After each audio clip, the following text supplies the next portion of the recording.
Greetings, true believers, and welcome to a monstrous episode of History of the Marvel Universe. The Marvel Universe is home not only to a plethora of superpowered heroes, but also a veritable cavalcade of colossal creatures and monstrous menaces. One such beast was Gorgola, the living gargoyle. Discovered in the Himalayas by an explorer named David Hartnell, Gorgola was an alien gargoyle from the planet Stonus 5. He and his alien minions had been lying in wait on Earth for hundreds of years, his army hiding in plain sight as decorative gargoyles and observing mankind. With his location discovered, Gorgola decided it was time to begin the Stonusian takeover of Earth, and signaled his men to attack. However, rather than strike out against the humans, the gargoyles converged on Gorgola himself, assaulting and murdering him. When the deed was done, the Stonusians explained to Hartnell that they had been slaves under the terrifying rule of their gargoyle overlords on their home planet, and by watching humans they had learned lessons about love, charity, and freedom. While David Hartnell never told another human about what he had witnessed, Gorgola was not the last stone creature to menace mankind. Not long after this, behind the Iron Curtain in Soviet Russia, Boris Petrovsky was ordered by his brother Ivan to sculpt a giant stone statue to represent the power of their government.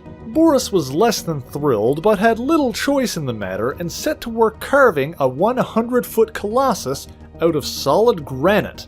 However, the very same night he completed his labors, Boris Petrovsky heard a loud piercing sound, the sound of an alien spacecraft crashing nearby.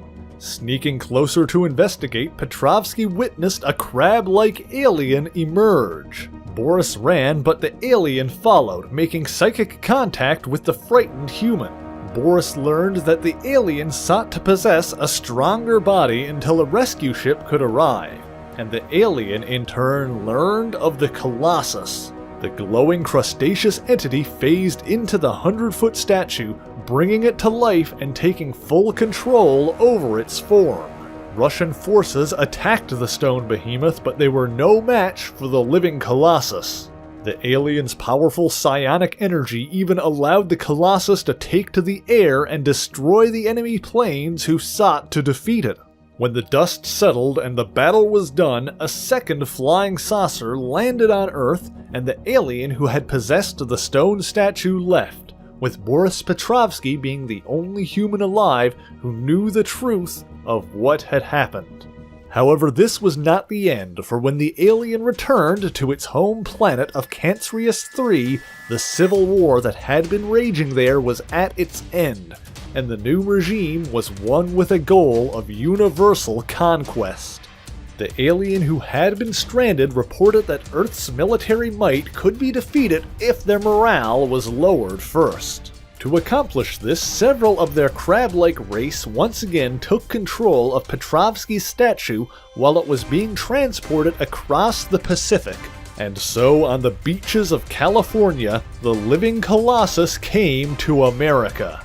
Here we meet three more players in this game of ours: the love triangle of Diane Cummings, the beautiful actress, Bob O'Brien, the underappreciated set designer, and Grant Marshall, the charming lead actor. During the stone monster's attack, Grant revealed his cowardice, leaving Diane behind as he fled.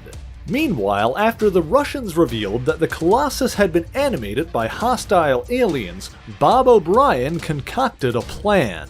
Before Diane was trampled by the statue's rampage, Bob challenged it and presented a larger and ostensibly more powerful creature. The aliens took their opportunity to leap from the Colossus, occupying this new monstrosity, and in doing so fell into Bob O'Brien's trap. Bob's team detonated the fake creature they had fabricated, killing the aliens inside and ending the hostile invasion. In the months that followed, while the Colossus lay dormant in the studio lot, Bob and Diane grew closer and got engaged. Grant, however, was jealous and concocted a plan to scare Bob away by arranging an accident. He dropped a heavy piece of equipment from the rafters, expecting to frighten Bob, but instead it landed on top of him, crushing his legs and leaving him wheelchair-bound. Distraught by his new condition, Bob tried to push Diane away, but she refused and was determined to stay with her fiancé. However, one late night while Bob was alone, someone attempted to steal the Colossus. However, while the crustaceous aliens were dead and gone, the psychokinetic mechanisms they used to control the statue remained. Through some strange twist of fate, Bob O'Brien's mind was similar enough in wavelength to the aliens that in a moment of stress he was able to project his mind, leaving his mortal body and inhabiting the Colossus, bringing it to life once more. He attempted to fight off the crooks, but Bob couldn't maintain control of the stone monster for long, and the living Colossus fell into the possession of the sinister Dr. Volt. It's revealed that the Mad Doctor was slowly dying and desired a new, stronger body to transfer his mind into.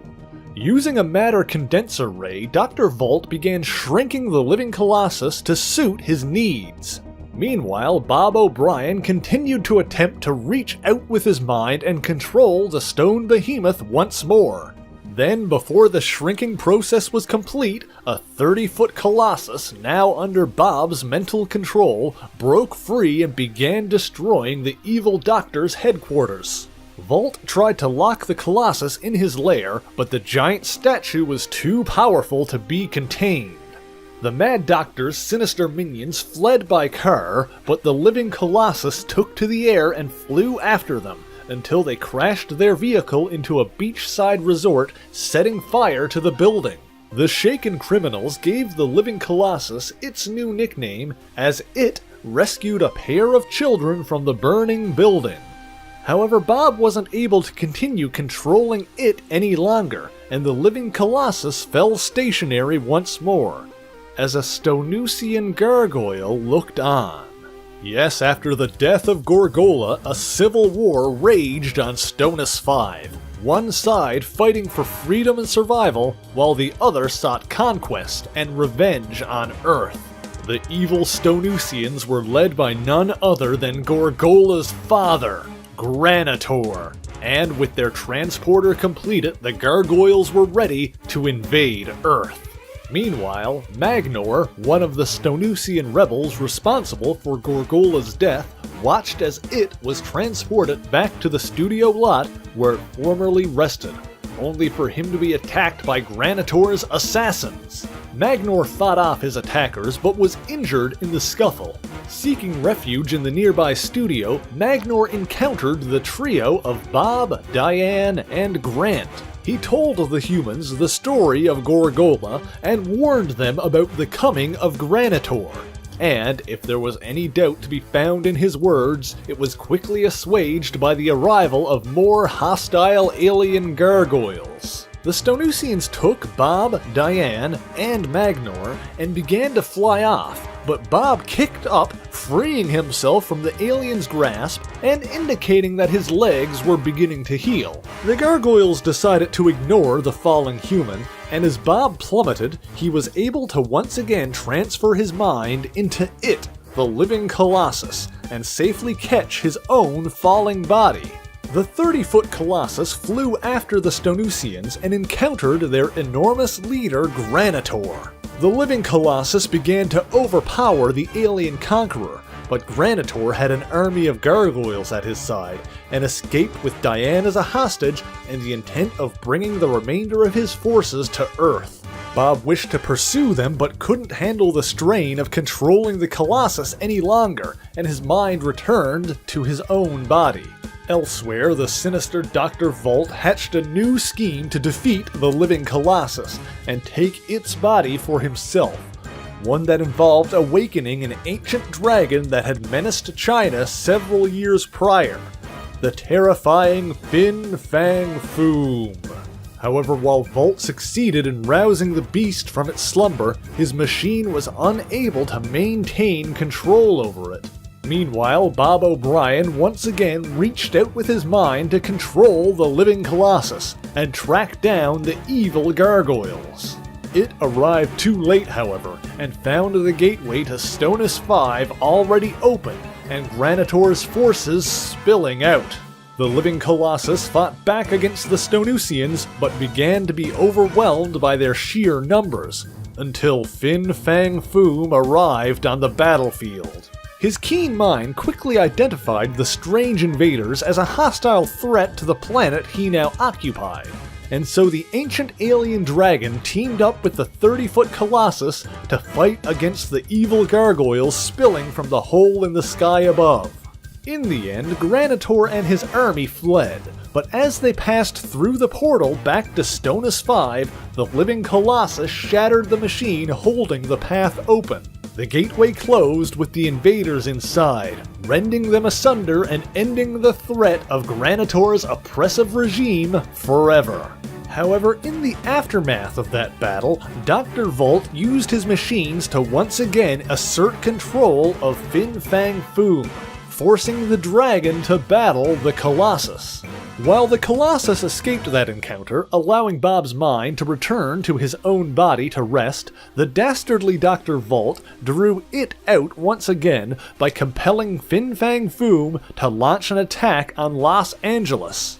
Bob, of course, became it once again to defend the city from the dragon's onslaught, but the two titans were evenly matched. Fortunately, when the Living Colossus struck Fin Fang Foom with a power line, the surging electricity disrupted Dr. Volt's control, freeing the dragon's mind once again. Fin Fang Foom returned to his hiding place, and we would later learn about his alien origins and his connection to the Mandarin. Bob O'Brien, meanwhile, eventually recovered from his injuries and married Diane. It seems he told his wife about his mental control over it, but the stone giant went unused for some time, until one day the Incredible Hulk came to the West Coast. Bob once again took the form of the Living Colossus in order to prevent the Green Goliath's rampage, but the Hulk proved to be more than a match for it. However, with the Colossus having re-emerged, Dr. Volt saw his opportunity to finally shed his dying body and take over the stone monstrosity.